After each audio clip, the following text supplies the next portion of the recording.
Goeiemôre Radio Fynbos luisteraars. Jy sal onthou dat ons gister nogal met hierdie skrifgedeelte in 'n stoei was, 'n worsteling was van Romeine 8 vers 5, want die wat vleeslik is, bedink vleeslike dinge, maar die wat geestelik is, geestelike dinge. En ek praat van 'n worstelstryd. Want dit is, as jy regtig jou gedagtes wil begin verander, dan kom dit nie maklik nie. So, gister is dan nou verby. En dan glo ek ook dat jy besef het dat dit nie 'n skande is om God te vra om jou te bevry van vleeslike dinge nie. Maar dat dit wel 'n skande is om God so groot, almagtig te dien en dan te glo jy kan nie verander in sy heilige teenwoordigheid nie. Jy sal met my saamstem dat ons lewe chaos is, omdat ons so verkeerd dink. Besef jou lewe sal nie kan regkom voor jou gedagtes vernuwe word in jou identiteit in Christus nie. Ons praat altyd van my identiteit. Wie is ek in Christus? En dit is goed. Maar ek sal nooit vergeet die konferensie wat ek in Hubertina bedien het, toe ek besig was met hierdie in voorbereiding, en net so voordat ek begin bedien het, hoe Heilige Gees met my gepraat het, en hy vir my gesê het, ons sê maklik, wat is jou identiteit in Christus? Maar ek vra jou om hulle te gaan leer, wat is my identiteit in hulle? En dit het die fokus vir my van daardie aand af verander. Wie is Christus in my? Wat het hy vir my gedoen?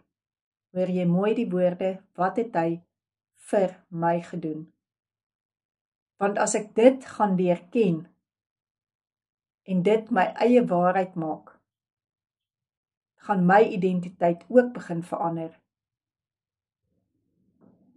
Want hoe lief het hy my, dat hy nie net die kruis my gedra het nie, maar dat hy my ook dra, elke dag, terwyl ek my kruis moet opneem en hom volg. Ons word beïnvloed deur wat ons sien en wat ons hoor, want dit laat jou voel. Ons word beïnvloed deur daardie oproep wat ons kry, deur dit wat ons sien. Onmiddellik soos wat ons dit deur ons sintuie ervaar, begin dit aan ons hart krap, of dit begin ons hart oplig. Emosies word opgewek, en emosies word hanteer in ons gedagtes. En later gaan jy voel hoe daardie emosies oorgaan tot in jou hart, en wat in jou hart aangaan, raak jou lewe. Sagaria 4 vers 6 sê, dit is die woord van die Here aan Serubabel, nie deur krag of deur geweld nie, maar deur my gees sê die Here van die leerskare. Ons wil so hard op onsself wees, of so hard mense teestaan, wat om ons is. Maar die woord sê vir ons, dit is nie hoe ons gaan slaag nie. Jy sien, jy kan dit dalk reg kry in krag en in geweld. Maar dit is deur die gees van die Here, waar daardie worsteling werklik in jou sielsdimensie oorwin word. Dit is daar waar jy wegstap in jou siel, met daardie kalmte, met daardie tevredenheid. Dis my so mooi wat die boodskapvertaling sê. Hy sê as daardie vrede oor jou kom, dan is dit iets wat nie wetenskaplik bepaal kan word, of uitgelê kan word, of verduidelik kan word nie. Dit is dan wanneer ons daardie sin kan gebruik. Vrede wat alle verstand te bowe gaan.